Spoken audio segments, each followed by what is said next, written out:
Վերջին ամիսներին թվային հարթակում խարդախությունների դեպքերը ավելացել են, կեղծ ներդրումային առաջարկներ, պետպաշտոնյաների անունից հաղորդագրություններ, հղումներ տարածվում են, թեմայի մասին ենք խոսելու տաղավարում, այստեղ է Հայաստանի տեղեկատվական համակարգերի գործակալության համակարգչային միջադեպերի արձագանքման ազգային թիմի ներկայացուցիչը Անահիտ Ավագյանը։ Անահիտ, ինչ են ցույց տալիս դիտարկումները, ինչ հիմնական մեթոդներով են թիրախավորվում հայկական օգտահաշիվները։ Նախ ուզում եմ շնորհակալություն հայտնել հրավերի համար եւ անդրադառնալով ձեր հարցին նշեմ, որ այս պահին կիբերհանցագործության տարածված հիմնական մեթոդներից են SMS հաղորդագրությունները,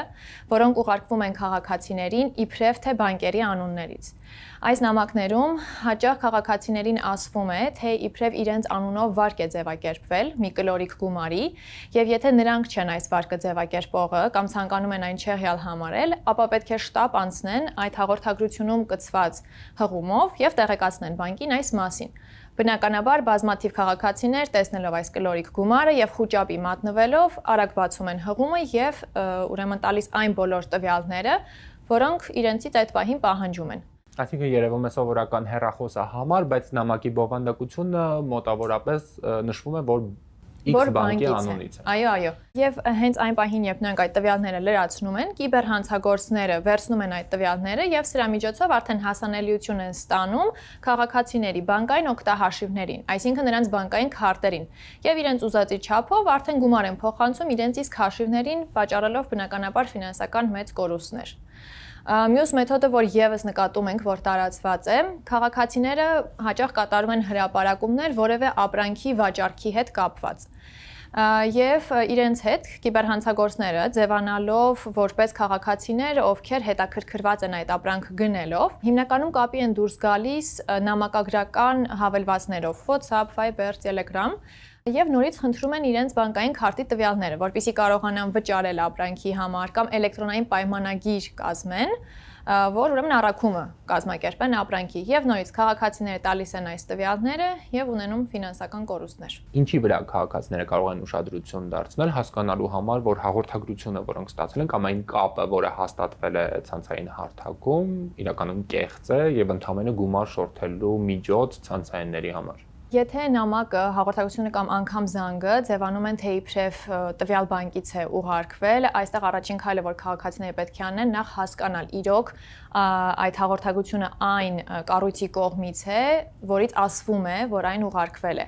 Ինչպես սա կարող են անել, ուշադրություն դարձնելով այն հեռախոսահամարին կամ էլեկտրոնային հասցեին, որից այն ստացել են։ Կարելի է պարզապես բացել այդ կառույցի պաշտոնական կայքեջում միշտ նշվում է, չէ՞, նրանց պաշտոնական հեռախոսահամարն ու էլեկտրոնային հասցեն եւ համեմատելով հասկանալ։ Եվ երբեմն գուցե հաջողում են 1 թվի, 1 տարի, 1 կետի տարբերությամբ։ Բնականաբար, հատկապես էլեկտրոնային հասցեներում կարելի է շատ նման կարող է լինել։ Եվ հենց դրա համար, եթե մենք ուզում ենք եւս մեկ հավելյալ քայլով ճշգրտել, կարելի է պարզապես զանգել այդ պաշտոնական հեռախոսահամարով տվյալ կառույցին եւ ճշգրտել, արդյոք դուք եք այս հաղորդագրությունը կամ զանգը ուղարկել։ Երկրորդը, եթե նամակը իր մեջ պարունակում է լեզվական-քերականական կետադրական սխալներ, ապա հավանաբար գործ ունենք կեղծիքի հետ, որովհետև բնականաբար պաշտոնական կառույցները ուշադրություն են դարձնում բովանդակությանը մինչև մեզ հետ կապ հաստատելը։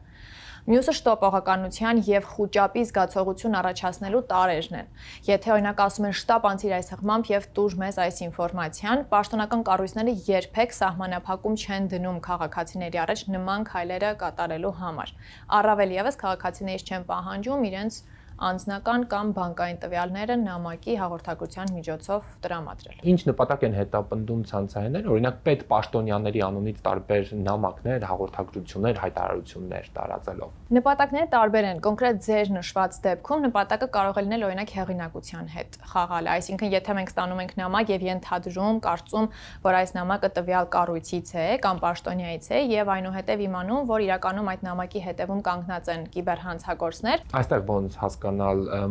այն մարդն է, որը ներկայանում է, թե իրականում պրոֆիլի հետևում կան նույն հանցագործներ։ Հիմնականում քայլերը շատ նման են իրար։ Միշտ պետք է հիշել, որ պետական կառույցները եւ անձիկ մեզանից երբեք չեն ցանկանա,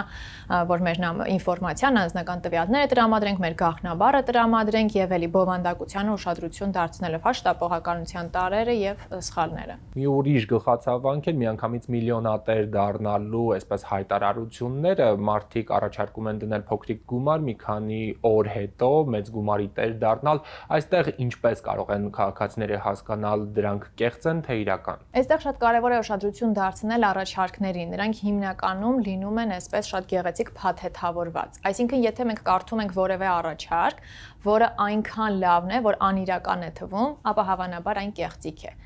Պետք է հասկանանք, որ երբեք որևէ պետական կառույց կամ անձ չի ցանկանա մեզ օրինակ տրամադրել անվճար iPhone վերջին հեռախոսը կամ ձեր ասածի պես կատարել փոքրիկ ներդրում եւ ունենալ մեծ աճ։ Այսինքն, եթե անիրական են թվում, այստեղ նույնիսկ ունենք գործ կեղծիքի հետ։ Բացի սրանից, այս առաջարկները եւս հաճախ ունենում են այսպես շտապողականություն։ Եթե հենց հիմա սեղմես այս սեղմանը, ապա կկարողանաս մասնակցել այսինչ բանին։ Թվում է թե մեր տվյալները ցանցում հիմա դարձել են շատ խոցելի։ Ինչպես քաղաքացիները կարող են անվտանգության մակարդակը բարձրացնել կամ պարզ, հասանելի, հասկանալի բանաձևեր։ Առաջինը ստուգելն է, ումից են այս ամենը եկել, բովանդակությանը շատ մեծ ուշադրություն դարձնելը։ Եթե կա որևէ հղում, եթե կա որևէ ֆայլ, որը ասվում է քաշենք, մինչև դրա վրա սեղմելը պարտադիր պետք է ծանոթանալ բովանդակությանը եւ հասկանալ ում հետ մենք այստեղ գործ ունենք։ Երկրորդը, որ շատ կարևոր է, այն է, որ քաղաքացիները իրենց տարբեր օգտահաշիվների համար ունենան տարբեր գաղտնաբառեր։ Եթե փորձենք նաեւ մեկ շերտել ավելացնել պաշտպանական, արդեն երկգործոն նույնականացում։ Ինքը սա կարող է մի փոքր բարդ թվալ, բայց իրականում պարզ է։ Հիմքում ընկած է երկրորդ գործոնի օգտագործում, այսինքն բացի գաղտնաբառից, որպեսզի հաստատենք, որ սա իրոք մենք ենք, որպեսզի մեզ թույլ տան մտնել մեր օգտահաշիվ, երկրորդ գործոն ենք ներկայացնում։ Սա կարող է լինել մեր մատնահետքը, դեմքի սկանը կամ մեկանգամյա կոդ, որը ուղարկվում է մեր հեռախոսահամարին։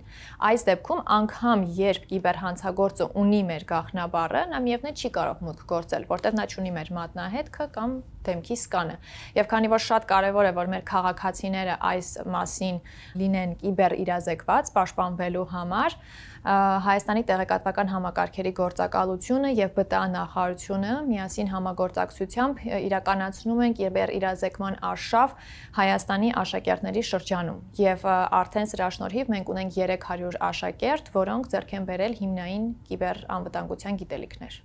Անահիտ, շնորհակալ եմ հարցազրույցի համար։ Ես եմ շնորհակալ։